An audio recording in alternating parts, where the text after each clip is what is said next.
Hi everyone, welcome back to another Summer Toolkit episode. And today I'm bringing you a really fabulous conversation I had with a lovely woman back on one of my workshops a few years ago. Now, her name is Debbie Amichai, and we are talking about our relationships. We're talking about our sexual relationships.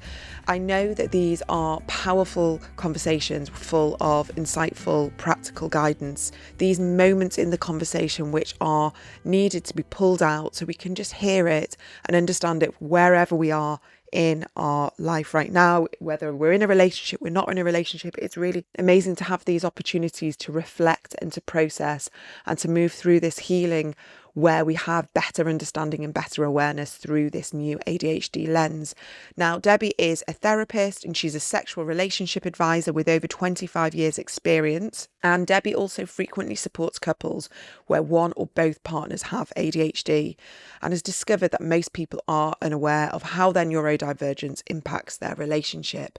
So we're going to talk about how ADHD can shape our sexuality and why feeling safe and secure and emotionally connected is key to desire with ADHD. I'm also going to look at how societal pressures can interfere with relaxation and connection, and hopefully get some practical tips for using sensory tools like lighting, textures and scent to calm our very busy minds. So I think this will be a really helpful episode for so many of us. Here it is.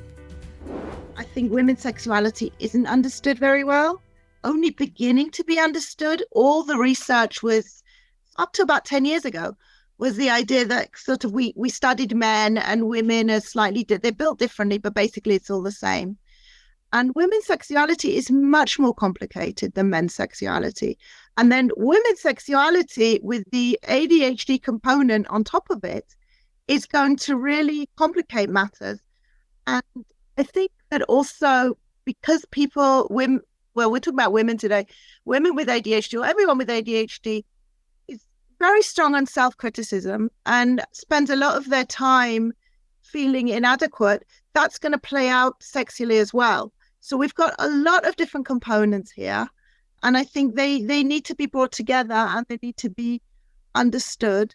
I think women also are very quick to give up on their sexuality. There's a book called The Men on My Couch, and she says, men on the whole don't go to doctors, but if they do, it's usually for sexual issues. And women will start being sexual, say, oh, that's just not for me. And then they'll sort of manage for the rest of their lives. They won't see that, they deserve to have a good sexual life. And I think that's also an important point. Yeah, wow. I can totally see that. I mean, obviously sexual relationships with neurodiversity without can be very complex and complicated. And then we've got the layers of our relationships, how long we've been together, children, finances, mental health, all of those things. And then we have ADHD, which adds a massive strain to relationships and marriages. I mean, I've seen it personally and I've seen it in clients. It often tips the relationship over, doesn't it? Absolutely. And that's also going to play out in the sexual field, because if you are, let's say you're a woman with ADHD, which is what we're talking about, but we can also talk about women partners of ADHD men. If you're a woman with ADHD and you feel that you're being criticized a lot by your partner, that you're not managing the house, or the place is a mess, or you didn't write a thank you letter to his mother, or all the other things that are happening, then you are much less likely to actually want to have sex with him. And he's going to want to have sex as a way of getting closer to you, because that's how men operate. But women only really, if they want to have sex, and that's another question in a minute we're going to be talking about, they will only want to have sex if they're feeling happy and secure in their relationship. So you've got a situation where because of the strain of the ADHD, that part is going to come down. It's going to fall. Now, on the other hand, we do know that, we know there are two main types of ADHD. We've got the active type and the more passive type, which we now sort of call ADHD with the H in brackets, so that it's sort of a continuum. People who are more of the active type may well want a lot more sex because it calms them down. It's a way of soothing the brain. It kind of it fits into arguing or alcohol or whatever else you use to soothe your brain. And sex is a very good one. So we do find that there are those people, especially men, but also women. I spoke to one this morning. I mean, it does happen. On the other hand, most of the women that I'm talking to are women who have the more passive kind. They're more what used to be called ADD. And when you look at the literature on this, generally it's couples with ADD aren't having sex at all or very little. Now, again, we don't want to overdo this. We know that in the world, the rates of sexual intercourse are falling everywhere because people are busier, and they're also, we're going to get there as well. They're on their internet. People are busy shopping at midnight or whatever they're doing. And there is a feeling, I think, now, a sort of have-it-all feeling, which people with ADHD can really relate to, that, you can fit in more in a day than you actually can. Yeah. So there's a lot of couples who I meet or who are, dropping into bed at sort of midnight and actually thinking, well, one of them is thinking, oh, we could have sex. And the other one's thinking, like, we've got to get up in the morning. So, I mean, you can't really expect to have an active sexual life if you're going to drop into bed at the last minute and sort of hit the pillow and go to sleep. So it's something we're going to be talking about, about what you actually need to do in this hectic life that we're living if you decide that it's a priority. How do we get women with ADD, ADHD to actually go to bed? Because that's a major issue for a lot of us. And I actually, in the book that I'm writing, I have a character and I ask her, if you were to go to bed early, what would you miss out on? And she comes up with this terrifically long list. And for a lot of us with ADD, the quiet of the night is when we feel at our best. And everyone's asleep and our brain is working and we're focused for the first time that day. So why on earth would we want to stop it? That's one very good reason not to go to bed. Another reason not to go to bed is that we've made ourselves this humongous list, because people with ADD, it's very hard for them to understand how much you can fit in a day. They tend to overestimate by a lot. So you've made yourself this 25, 35 item list, and you haven't completed it. So you can't justify going to bed because you're going to wake up to this list again. So you keep going. Another reason is, I think, the thing that we find with ADHD, the 2 time zones, the now and not now. So you'll say, I'm coming up in 5 minutes, either to your partner or to yourself. And once you've said another 5 minutes, it's somewhere out there in the future. So that could be another 10 minutes, 15, 2 hours, it could be anything. And then the time passes. And another reason is this obvious screen thing. I mean, going to bed is pretty boring. For the ADHD brain that wants to feel important and that wants a dopamine hit, going through the motions of going to bed is not going to set your brain alight. So one of the things we do is we find something that's sort of important but not really important to do. So we'll check our emails or we'll check our WhatsApps, and then you have to reply to the WhatsApp and then they'll reply to you. Or you'll just say, you know what, this is the moment I can buy this online. And when you're buying this, you may as well buy that. It goes on and on and on. Or you may, well, it's already midnight and it would be, or 1 a.m, and it's a really good time to talk to my cousin in California, because usually I forget. And now it's 1 a.m. and it's early for her, and what a great time. So your sex life is anyway going to come down, because it's just getting yourself to bed is a big one. And there's somebody who I recommend a lot. He died recently. He was a wonderful sex and marriage therapist, one of the first people who was both. He's called David Snarch, which is very hard to, it's SCHNARCH. You can find him on YouTube. And he's very into couples trying to go to bed at the same time. And that's actually a question I ask couples. I say, do you go to bed at the same time? And usually the answer is no. And then one of the things we talk about is, what would it be like if you did, which I told you, this list of all the things you'd lose out on. But maybe again, you have the ADHD black and white thinking. So what you actually want to do with this couple is say, well, supposing you did it twice a week or once a week, how would it be to go to bed together once a week or twice a week? Or how would it be to go to bed for a while and you know that you can always get up later if you need to and do whatever it is you want to do? That's a very big one. So really we're starting off with this idea that even getting to bed is a difficult one. Hello, just me interrupting today's podcast because I just wanted to let you know that, first of all, thank you so much for all your support and all your amazing, lovely messages, reviews, testimonials about the book.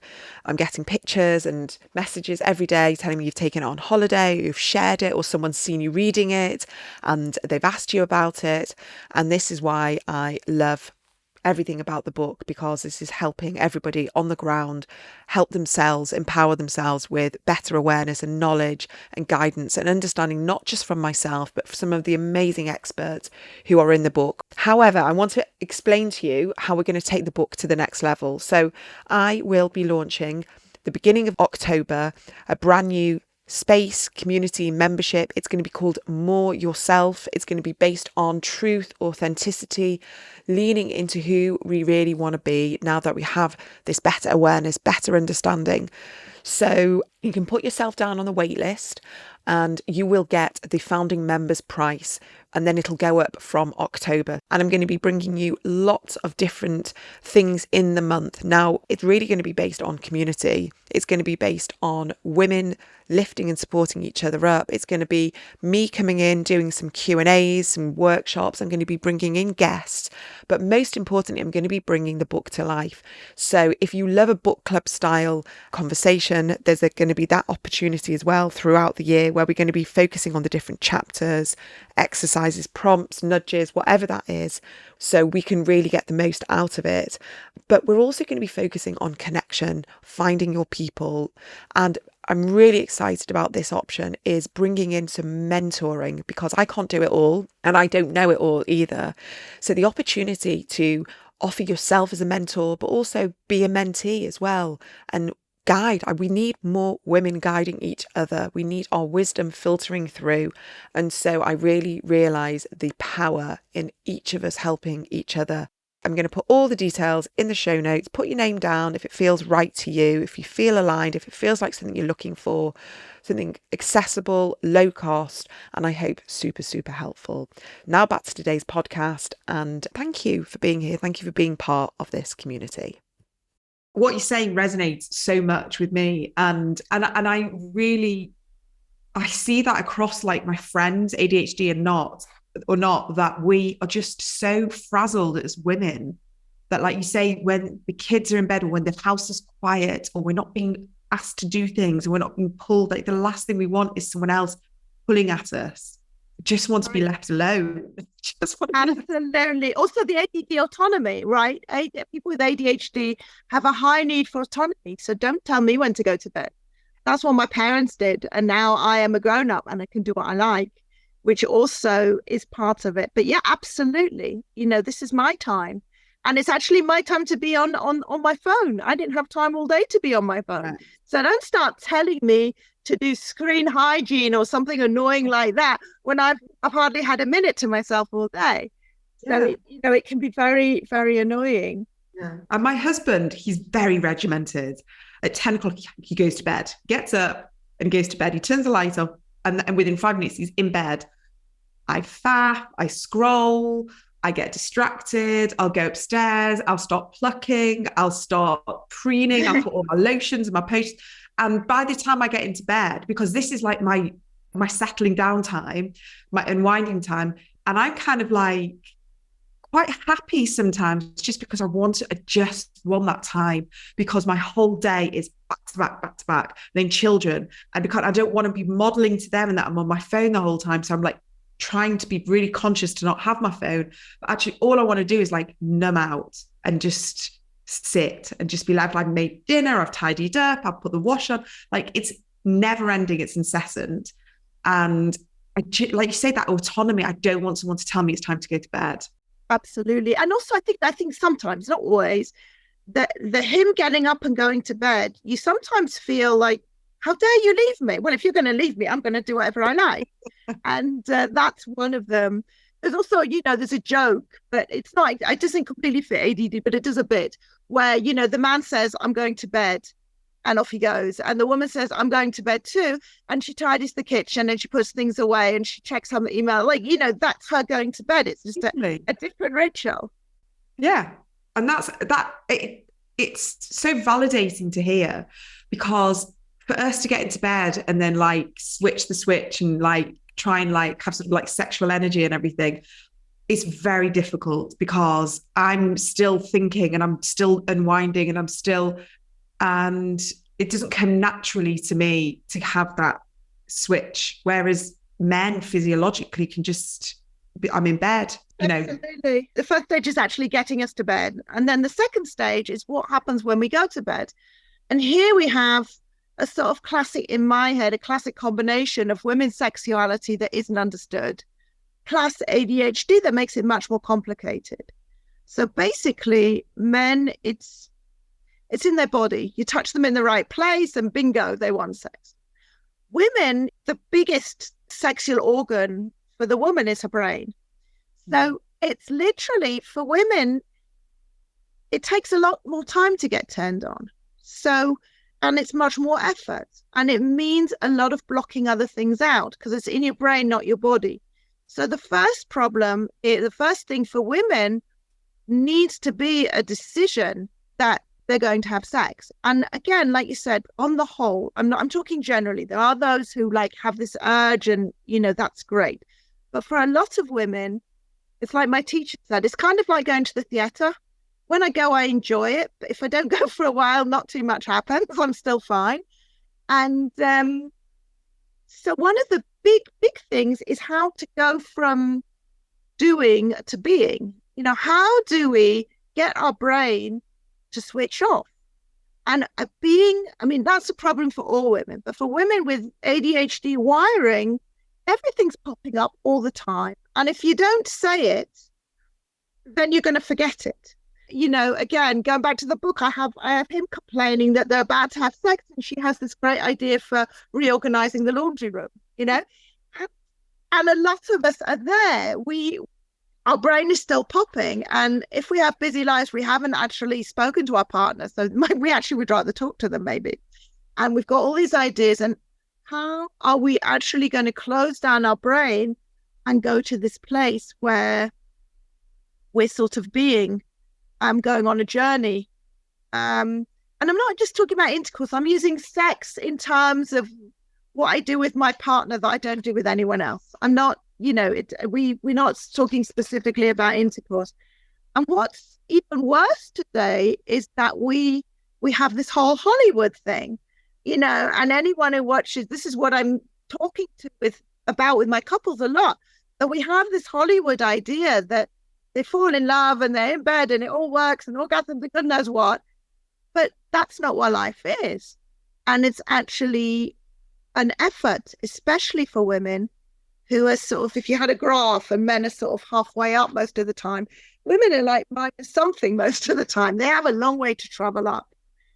And one of the biggest issues is how to calm your brain and get into that sort of meditative state that you need to be in order to have sex or to have an intimacy and enjoy it. And that is a big challenge for women with ADHD. Yeah, I think when you just said, then how do we calm our brain to get into that sort of meditative state? It's like totally, that's exactly, I get into bed and like you say, it almost to the word is, I sometimes say, have you thought if we rearranged the cupboards and did it this way? Or do you think we should put a porch in? It's so hard to switch the brain off. And also, we do very well during the day by having this brain switched on. I mean, we wouldn't survive. We actually achieve a lot because we can jump from thing to thing and suddenly remember the dentist appointment or forget it. But what I'm saying is that our brain gets a lot of positive feedback for being able to be like that. And we get a lot of positive feedback.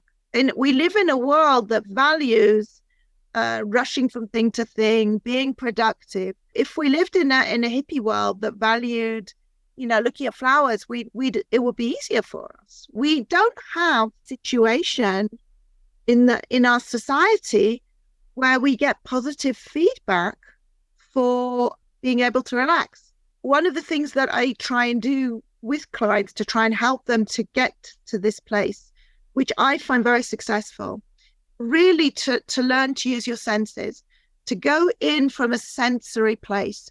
So one of the things I'll say, like the homework will be to have a shower and really feel every drop. Imagine that this shower, even if you have a terrible day, you had the most amazing shower. And again, you're switching off your brain in the shower, which is also a new thing, because otherwise you'd be writing shopping lists. And we're also one step ahead. What am I going to do after the shower? You force yourself to, you're in the shower. Do I like it on my neck? Do I like it hotter on my neck? How can I feel the drops? That's one way. Or the bath. With the bath, you can kind of do multi-sensory if you like, if it's not too much. I'm going to feel this bath. I'm going to listen to this music. I might even have a glass of wine or a cup of tea. I'm going to really be there with my senses and really feel what I'm doing. And it trains the brain to help you to be in the here and now in your senses, which is useful for bed. Sometimes, and you could go and try this, it's very difficult. I say to my clients, there was a time that people used to sit around the gramophone, the record player, listen to records. And now when you ask people, do they listen to music?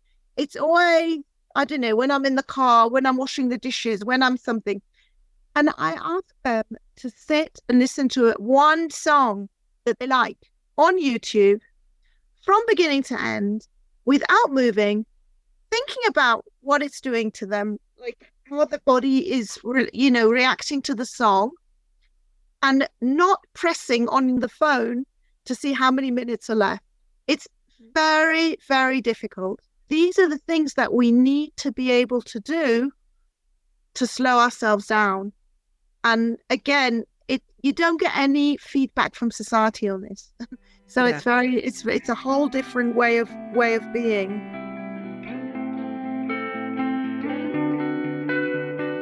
If this episode has been helpful for you and you're looking for more tools and more guidance, my brand new book, The ADHD Women's Wellbeing Toolkit, is out now.